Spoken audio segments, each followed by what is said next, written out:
This video is sponsored by RenderHub. Stick around to find where you can get amazing 3D models, content, and also join the 3D contest which is currently ongoing.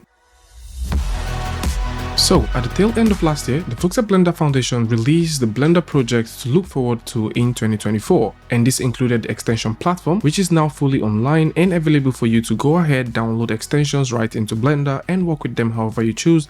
The GPU Compositor, which is now something that we can now work with easily, EVNext, which has just been rebranded as Eevee, but one of the most remarkable rendering engines for real-time visualization, Grease Pencil 3.0, which came with a lot of cool features and also a lot of nice improvements, the brush asset system, which has been long overdue but now available and ready for you to work with and do some amazing asset creation and also asset management inside of Blender. And of course, the future of animation, aka Animation 2025, which is currently doing a lot of warm-up with cool features that are coming in. And if we discount Animation 2025, every single thing that they slated for 2024 made it to fruition, and these did come with a ton of features changing how we interact with Blender and create with it, as Grease Pencil 3.0 has redefined how you create stuff with Grease Pencil, and with EVNext now bringing a good number of capabilities to Eevee, making it easy for you to light link, create displacement, and even do more stuff. And with 2024 coming to an end, here's our prediction of things to look forward to in 2025,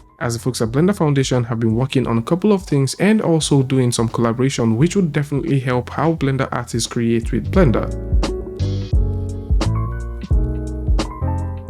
Blender's Animation 2025 initiative set an ambitious roadmap for the future of animation tools existing in Blender, as animation has been the cornerstone of Blender's appeal over the years, but huge significant changes hasn't been done to this. And with geometry nodes being in the picture, creating non-destructive animation tools will definitely come in very handy. Of course, we've seen some interesting implementations which has given us ideas of where the energy of this particular project is geared towards. This and several other things signals a bold leap forward for Blender, as if this makes it to fruition, a huge focus to procedural workflow, advanced motion path, and enhanced keyframe editing tools would empower animators to keep animating for the next decade. And with the folks at Blender Foundation considering the implementation of physics-based geometry node system, then chances are that in the coming years, the initiative to integrate a physics-based animation system might make it to Blender's animation workflow. Although currently this is not part of the plan, but things are looking up, and if this is eventually considered, this would allow for a greater realism and dynamic simulation, and of course combined with the non-destructive workflow, this would possibly make things a bit more easier, as animators will be able to iterate faster while retaining creative control. But as of now, the initiative for Animation 2025 seems to have huge plans to include impressive updates to the non-linear editor, keyframe editing tools, and improvements to rigging. And of course, by addressing both technical and artistic challenges, Animation 2025 represents Blender's commitment to becoming a serious competitor to other proprietary softwares.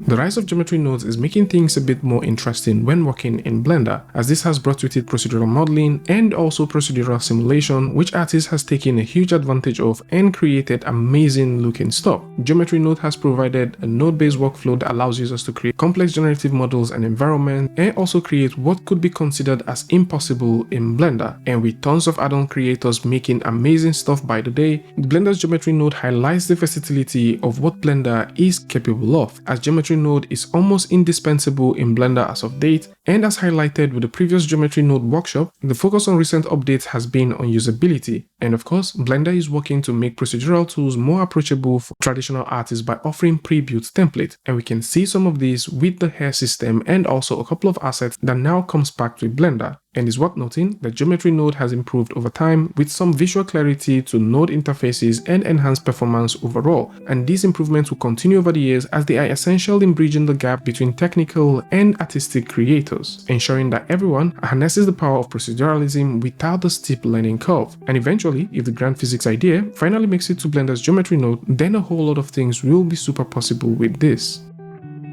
And recently, the folks at Blender has also made a very interesting update, and this has to do with the simplifying of complex workflow with overrides. And of course, this brings about optimization, as one of the most fundamental updates to Blender is the transition from traditional proxies to a more robust system of overrides, as overrides allow artists to dynamically link objects between projects, preserving flexibility and maintaining consistency. And if these updates and improvements see the light of day, this will significantly improve workflows for large-scale productions where multiple assets often need modifications without affecting their original versions. solutions, as Blender override systems are particularly important for studios that deals with intricate pipelines involving hundreds of assets, and by streamlining the asset management, this will possibly position Blender to be more of a worthy choice for teams.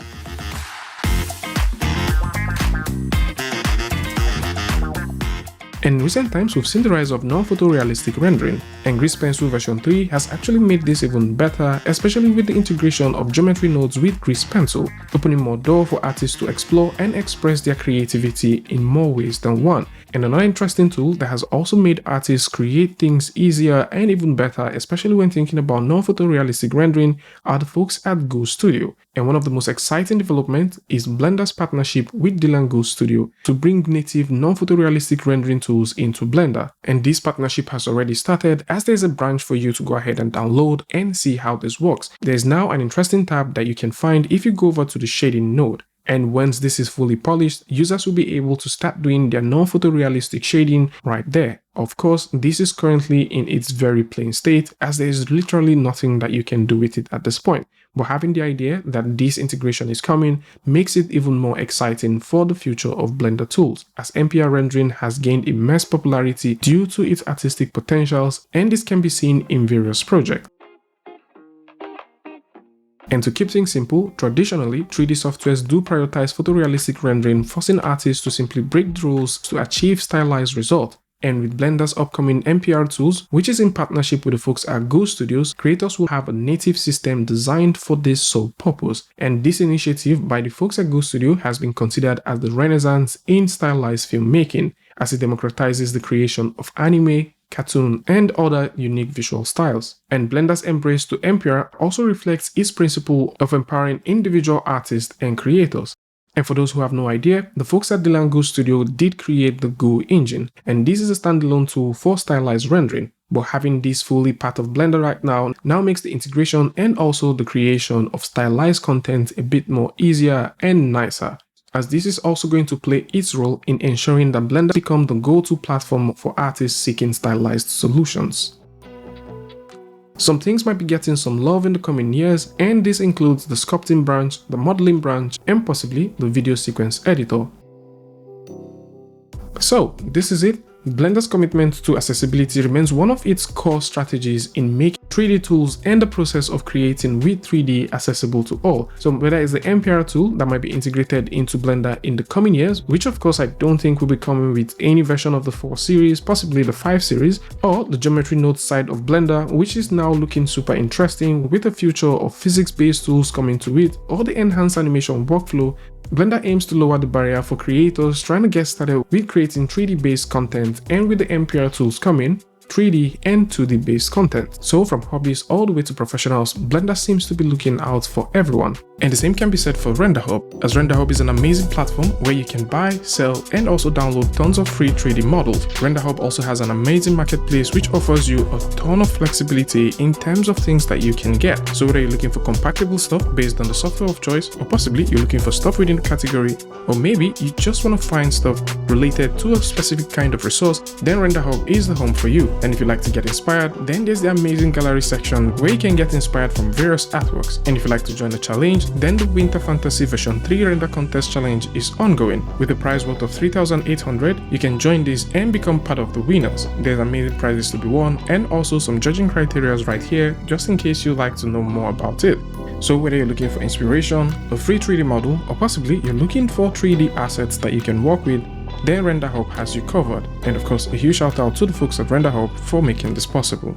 So this is it. Tell me what you guys think about this one in the comment section. Links to a couple of these blogs are going to be in the description, and of course if you'd like to get some interesting content, then you can find most of those links in the description as well. And for those looking for amazing add-ons, or possibly you'd like to take a look at some of this cool stuff that are currently happening within the community, then you can simply go over to the link in the description and check them out. Tell me what you guys think about this one in the comment section, and of course if you like this video or you learned something from this, you can go ahead and give a like, and don't forget to share with a friend. And until I see you guys in the next one, peace.